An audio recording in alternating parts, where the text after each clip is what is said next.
August 23, 2015, 21st Sunday in Ordinary Time. A reading from the book of Joshua. Joshua gathered together all the tribes of Israel at Shechem, summoning their elders, their leaders, their judges, and their officers. When they stood in ranks before God, Joshua addressed all the people. If it does not please you to serve the Lord, decide today whom you will serve, the gods your fathers served beyond the river, or the gods of the Amorites in whose country you are now dwelling. As for me and my household, we will serve the Lord. But the people answered, Far be it from us to forsake the Lord for the service of other gods. For it was the Lord our God who brought us and our fathers up out of the land of Egypt, out of a state of slavery. He performed those great miracles before our very eyes, and protected us along our entire journey and among the peoples through whom we passed.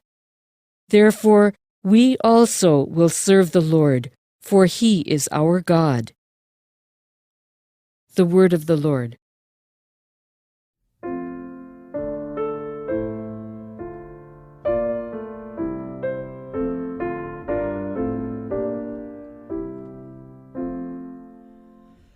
Taste and see the goodness of the Lord. Taste and see the goodness of the Lord. I will bless the Lord at all times. His praise shall be ever in my mouth. Let my soul glory in the Lord. The lowly will hear me and be glad. Taste and see the goodness of the Lord.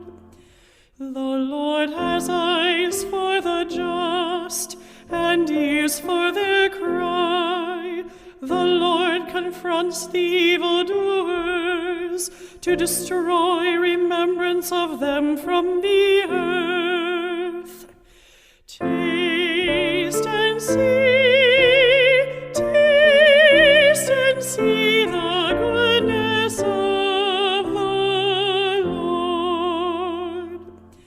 When the just cry out, the Lord hears them, and from all their distress He rescues them.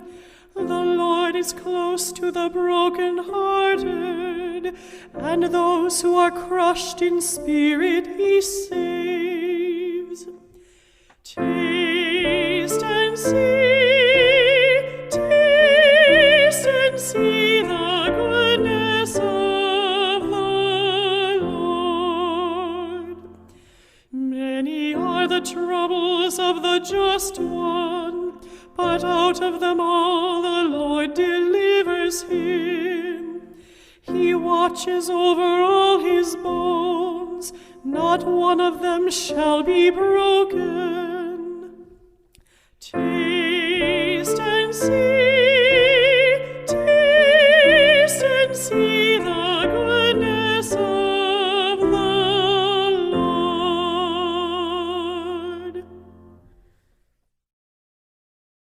A reading from the letter of St. Paul to the Ephesians. Brothers and sisters, live in love as Christ loved us.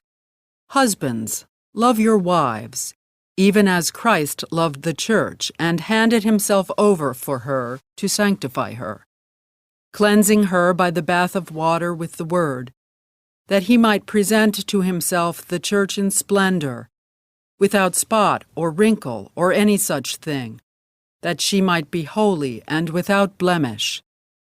So also husbands should love their wives as their own bodies.